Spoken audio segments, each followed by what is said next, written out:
The McDonnell Hornet is by no means the most expensive plane in the Navy inventory.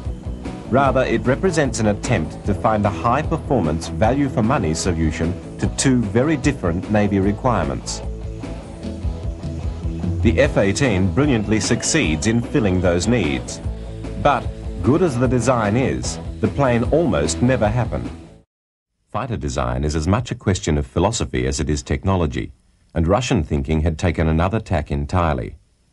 Their defence hinged upon large numbers of clever, if perhaps basic planes like the MiG-21. This aircraft had earned great credit over Vietnam, and still to this day, supplied in quantity, provides value for money as a fighter. Opposing this was a US philosophy of striving to achieve the highest quality. But the sheer numbers of Russian fighters caused the US to think about its designs again. A further influence on US thinking in the early 70s was that many of the supporting NATO air forces were flying the Lockheed 104 Starfighter, a plane that had proven very effective but was now fast nearing retirement. The Starfighter never sold in large numbers to the US Air Force, but as a lightweight value-for-money concept, not unlike the Russian MiGs, the 104 was manufactured abroad in large numbers by many of the US allies. This revealed a large market, which all the leading Western manufacturers were hoping to fill. The French, with their Mirage F-1E, offered a sophisticated lightweight fighter that could well have replaced the 104 as a value-for-money plane. Similarly, the Swedish Saab Drakon was put forward in a very effective high-tech answer to NATO's needs. The Drakon was a brilliant design, but both the two European concepts would have to do battle with US manufacturers. General Dynamics' entry into the competition was the F-16 Fighting Falcon. The prototype F-16 differed very little externally from those that were to follow. Right from the very beginning, the project went beyond the state-of-the-art to technology that was still on the threshold of development, like a total commitment to fly-by-wire flight controls. The Cobra was larger than the F-5 and offered many other advances, like the twin-fin concept, but the model's lineage was still quite distinct, and Northrop hoped that the design, together with the company's proven experience with overseas clients and a wealth of knowledge gained in producing lightweight planes, would make it the winner in the fighter competition. Both aircraft handled superbly, but at the end of the day, General Dynamics got the US Air Force contract with its Fighting Falcon. The one engine of the F-16, though a more expensive plant than the F-17's, had advantages of commonality, as the same engine was already in use in the F-15, and therefore service skills and spare parts were already available. Long before the fly-off, General Dynamics had committed their company to production preparations in a massive gamble that they would actually win the day. This itself became a critical factor in the outcome, as it meant that they were able to promise delivery of their aircraft much earlier than their competitors. With the economy of scale that General Dynamics would enjoy with their Air Force order, the Fighting Falcon scooped the pool for local and export markets as well. The F-17 was relegated to the pages of the history books, just one more design that didn't quite make it. By now, the F-14 Tomcats had been in service for some time, and these superb aircraft were clearly doing their job well. But their high-cost technology was a cause of concern for the Navy.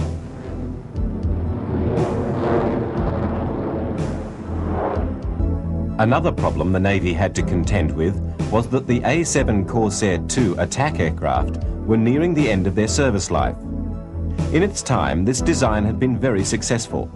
Developed from a dedicated fighter, the A-7 Corsair II had seen considerable action over Vietnam in a strike bomber role, with unflagging and unchallenged efficiency. But now, as the 1980s approached, and with many years of service on their wings, a replacement was needed. A third concern was that some F-4 Phantoms, many in service with the Marines, were still flying in roles where it would be uneconomic for Tomcats to replace. Confronted with these three influences, the Navy too needed an economical alternative. But there was no way it could consider the single-engine F-16, with its lightweight undercarriage, a suitable answer. As the Phantoms and A-7s aged, and the cost of vast numbers of Tomcats became more daunting, the US Navy looked for another type of aircraft. McDonnell Douglas, who manufactured the F-4, were well aware of the Navy's needs and set out to look for an economic multi-role answer to the problems. In the late 1970s, McDonnell Douglas turned its energies to serving the Navy's latest need. Mac Air had had some design and financial involvement in Northrop's F-17 project and thought the Cobra's potential was so great that they set out to isolate and eliminate the few significant bugs in the package. Provided in two versions, fighter and attack, it could well fulfill the Navy's requirements. The navalized F-17, retitled the F-18 and given the name Hornet, steadily progressed in development, and the prototypes went into production. One of the show highlights was test pilot Ricardo Traven's display in a Super Hornet fully loaded with dummy missiles. I asked him about displaying the aircraft in this configuration. We've chosen at this farm row to demonstrate the aircraft with a rather impressive load of 6 air-to-air AMRAAM missiles, radar missiles, and 2 heat-seeker missiles. A loadout that most airplanes can't even carry, let alone do any impressive maneuvering with. The equivalent weight of the missiles with the pylons is similar to carrying an SUV strapped to the bottom of the airplane. And that's what we're trying to show is the Super in Super Hornet. I have, in this configuration, no limits. I can do whatever I want with a stick in any direction. I have unlimited angle of attack range and virtually no limits on the throttle. And so the maneuvering is carefree. And what you see in the display is showcasing that capability. I'm literally throwing the stick and the throttle in all directions, showing the agility of the airplane with no limits. So what you're saying is the computer systems won't let you crash it? Oh, the computer systems will definitely let me crash it. But I will crash it. It won't be a case where the aircraft goes out of control. And so I have no worries whatsoever in my display that the aircraft will let me down. I have to make sure I don't let the aircraft down.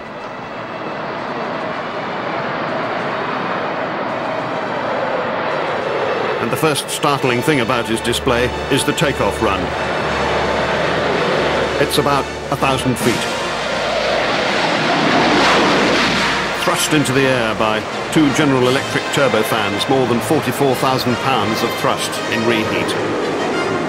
And as soon as he gets airborne, while the wheels are still down, he's able to do a roll through 360 degrees. And you can see the heavy load of the missiles there, as Ricardo said, weighing more than a large car. He pulls the aircraft up into what he calls a half Cuban 8. It's sort of 3/4 of a looping maneuver. And on the way down, he rolls the aircraft the right way up.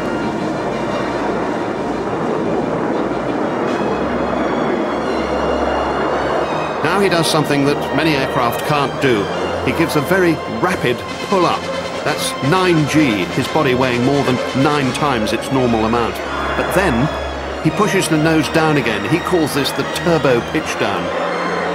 It's getting the nose pointing in the right direction again.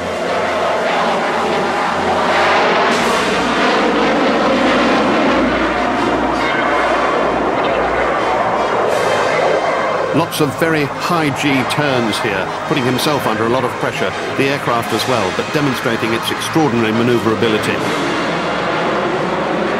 We also get to see how the tailplane maneuvers the aircraft. This aircraft doesn't have ailerons.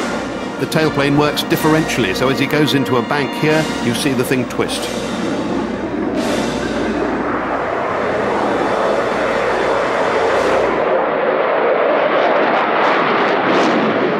Slowing the aircraft down with this roll and yawing and pitching all at the same time before he comes by in a high alpha, slow speed fly past.